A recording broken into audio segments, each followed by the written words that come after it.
Hey there guys, it's Rick here with AirgunWeb, and we have well, this is a Gamo exclusive, right? So if you guys are interested in this airgun, there's only one place to get it. You got to go to Gamo's website. So definitely check out AirgunWeb.com. Check out our sponsors, but definitely go to the content on that page. We'll have links to everything there. Can't put them on YouTube because YouTube then demonetizes all our stuff, and yeah, it's no fun. So if you want to get links to this, definitely check it out at AirgunWeb.com or Airgun Army or Gateway to Airguns. You guys get the idea. Just anywhere but YouTube. Anyway, let's get to this gun, right? So this is, gosh, this actually takes me way back, right? So if we're going back to when I was doing these videos in South Carolina, so goodness, maybe 2007, 8-ish. Yeah, we're talking way back then.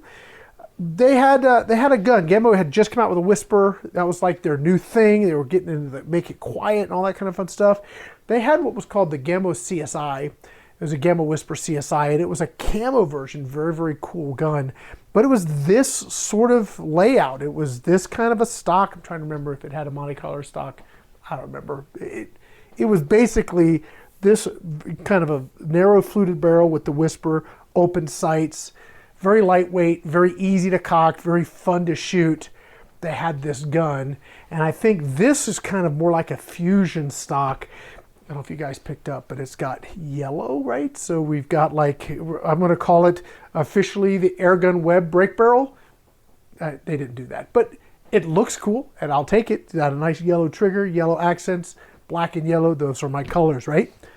So this gun actually takes me back to that day when I was shooting that Gamo CSI. It was back when Gamo was still doing all steel mainsprings, right? So they're all regular steel coiled mainsprings. And the CSI, that special edition that I got, actually had an air venturi gas ram in it. That's for the day when they were doing all those conversions.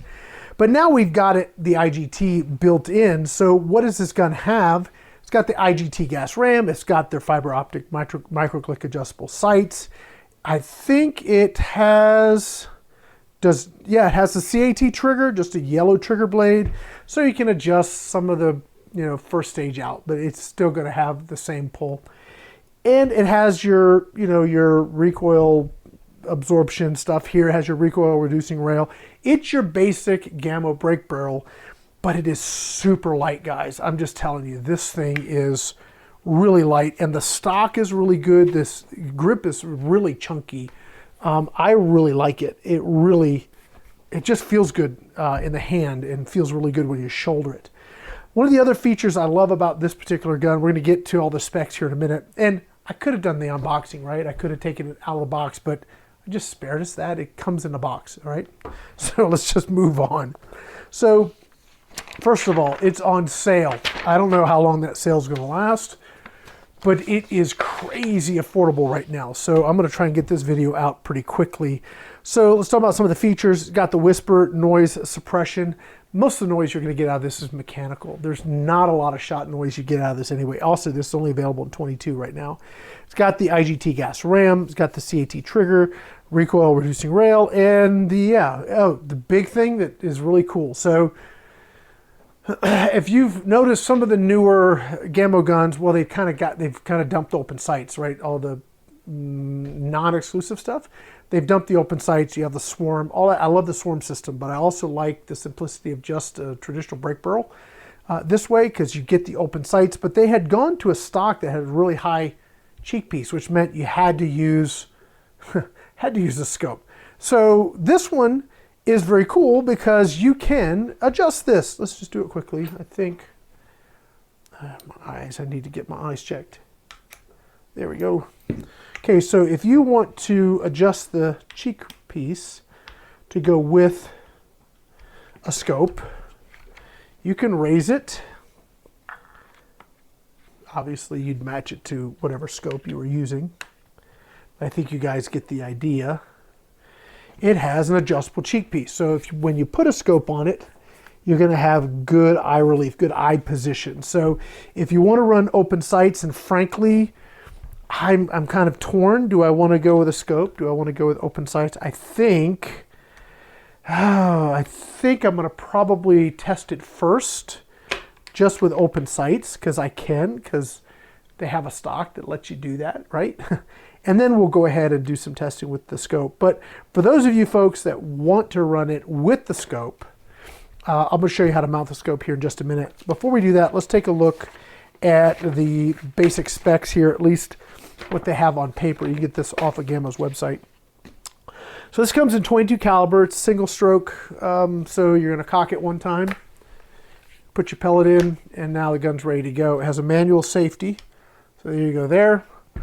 Let's see, we've got, again, IGT gas ram, 2-stage trigger, manual safety. Yeah, that's it. I was trying to look to tell me, they're saying 17 foot-pounds. That's probably about right. So that should be pretty cool. Let's see. They're saying it's only 30 pounds to cock it. Now, one of the things that's super nice about this gun is it is very easy to cock it. So, I mean, that's an all-day shooter for sure. Absolutely. They're saying 1,000 feet per second with alloy. We'll see. I've got some of their alloy pellets. We'll try and see how they do. Barrel is a rifled steel barrel that's polymer jacketed. Let's see if there's anything else here that is, it's got a 3-year warranty. That's very cool. Yeah, so they're saying 17 foot-pounds. I would say that's probably about right. Maybe at my elevation at 4,600 feet, maybe 15 to 16, we'll see, but 17 at sea level is probably, I would say that's probably pretty accurate. Let's go ahead and put the scope on it. It comes with Gamo's 3 to 9 by 40. Now, a lot of people will want to poo-poo this scope, and I am not one of them. I actually think this scope is just fine, especially when you look at the price point of this gun. Again, links, you want to check this out. You have to check out the video on AirgunWeb.com or one of my other places, because I can't put links to gun products on YouTube. Yeah, they get all testy about it, so we're not going to do that here on YouTube. But if you want to get that information, check out the posts on either AirgunWeb, Airgun Army, Airguns, etc. I'll have all that information there for you guys if you want it. Okay, so here's our scope. This is a 3 to 9 by 40 duplex scope. This is your typical Gamo bundled optic. I have no problem with these scopes. They have, generally speaking, held up very well. Are there times where folks have had maybe an issue here or there? Of course. Have I? Very rarely. In fact, these have held up really very well. And maybe it's just because they're super simple, right? There's no electronics in it. There's, I mean, just a standard duplex reticle. They just seem to work. Now, does it have an adjustable parallax? No, it doesn't. So that means if you're shooting up close, you got to run 3 power. And if you want to use 9 power to zoom in, well, you need to be 25 to 30 yards away from your target. So does it have some limitations? Absolutely. Are we going to be looking at some scopes that work well with brake barrels? I hope so. Made some phone calls, so let's see what that comes out to be. But I would like to show you guys some options. But for now, let's just use what we got. Key here, there's a stop pin hole here, and there's a big fat stop pin here. That has to go in that hole. The reason that has to go in that hole is that the way a brake barrel works and the way a piston works, or the piston in either a spring or gas ram driven gun, there's a big heavy metal piston in here. And when you cock the gun, it slides back. That's what the sear is grabbing actually back here. So the piston slides back, the sear grabs it here, and it's got a seal in it, right? So when you pull the trigger, the piston or spring slams that forward, and that's what takes this volume, because this is your charge, your volume of air. That slams forward, and that, when it hits here, it causes the gun to jump forward. That motion will tear up a scope and cause it to slide right off the back of your gun if you don't have that stop pin. So if you do change out your scope, make sure whatever mount you use have a stop pin, or you're going to pay hell trying to get it to sit still on the gun. Let's go ahead and see if I've got the right torque bit here. Yeah, these are torque. Is it this one? Close enough. You want to use the right one. This happens to be the right one. So here we go. So let's get this mounted. That's what you want to do first. Get this good and snug. It does come with a torque Allen key, so you have that if you need it. We'll go ahead and get this snugged up though. Now, sometimes you're actually good to go. Sometimes it comes from the factory and it's pretty straight. Let's take a look. If not, you'll need to loosen this and adjust it. But let me take a look here. Okay, first thing is it's so far forward. For me, I need to bring that way, way back. So let's go ahead and do it. So we'll go ahead and loosen these up. Okay, so as I mentioned, this thing, or at least the default setting where it's sort of like that on here, I can't see it. It's too far forward. So let's go ahead and get this mounted where it's more usable, at least for me. And you may find that you need to move it back so that it's more usable. Now, ideally what you're looking for is that when you pull this up, you just get a nice clear picture. If you have to crane your neck back and forth and all, that's not what you want. That's not going to give you a nice comfortable shooting position. It'll take you out of that nice natural shooting position, so you don't want that. So what we want to do is get this as close to as comfortable as possible as we possibly can, right? So I've taken it off. Let's go ahead and put it back on. I've loosened this all up. There's tape in the rings, which you kind of got to break it free from that tape. That can be a little bit tricky. So it's just easier to do this now that we can move it around. So let's go ahead and drop this on.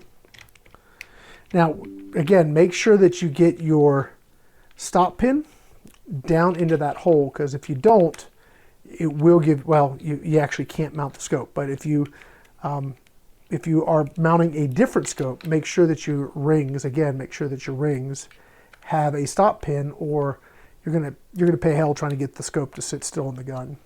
Okay, so we are snug. I'm gonna use the Allen key that this ships with a scope because it gives me a little more torque. And we are going to get set up here. Just make sure that's good and tight.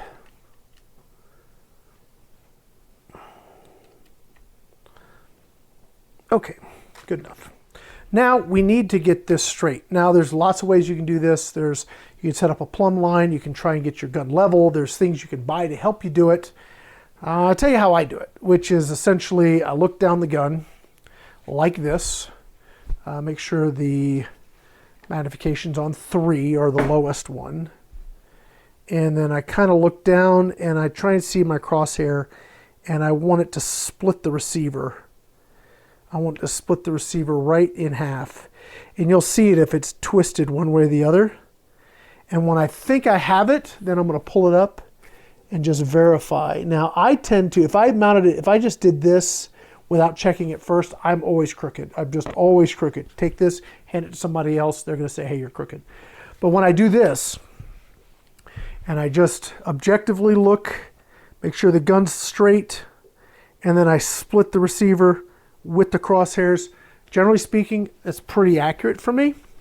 And I pull it up, and if it's still straight and comfy, then I call that good to go. Now, when we go to tighten these up, what I want to do is have it, I like to have the mounts even. So all I do here, and I'm using a cross pattern, you guys can maybe see it from the GoPro camera. Yeah, we're recording there. I just want to get it, I don't want to put any pressure really on it. I just want to get so the screws are connecting and giving a little resistance, because now the tape is beginning to squish. And it makes it less likely to rotate and go cattywampus as you tighten it up. Because I've had many, many times, I get it just the way I want, I tighten everything down, I pull it up, and now it's crooked because I somehow unevenly applied pressure, and it caused the scope to twist and the mounts to whatever. So by doing it, just getting it where it's holding it a little bit, and then just very slowly using a cross pattern, and then you can check it if you want to along the way. That's still very straight for me, so we're going to go with that. And now we just begin to snug it up.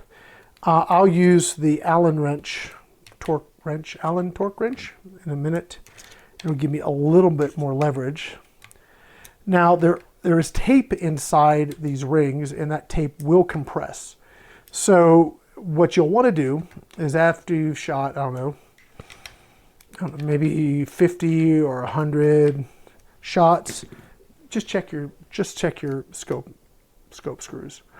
And you may find that you have to do it 2 or 3 times because the gun will settle down and settle in, and the recoil will have an impact. And you want to just, you know, just keep snugging things up. And that could be your stock screws, that could be your scope screws. Just keep an eye on it as you are starting out, getting through that learning curve, break in, all that kind of stuff. I could have brought this back a little bit more. All right, it's going to be good enough. I do wish I could get this back further for me. Okay, we're almost there.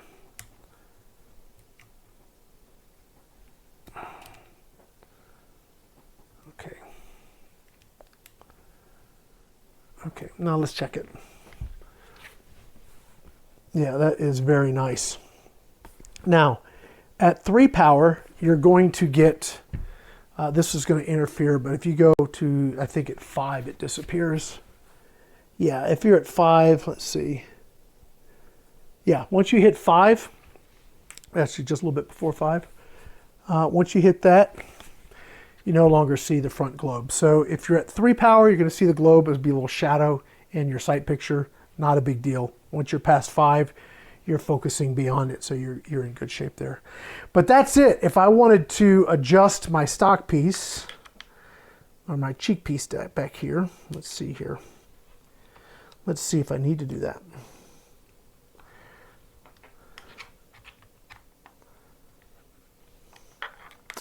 Again, what you want is you want this to just naturally, without any effort, you want to naturally just set up and have it be like where you want it. So I would need to be about like that, which is pretty high actually. Let's see here. Is it still grabbing? It is. Okay. Oh shoot. Bring it up a little bit. There we go.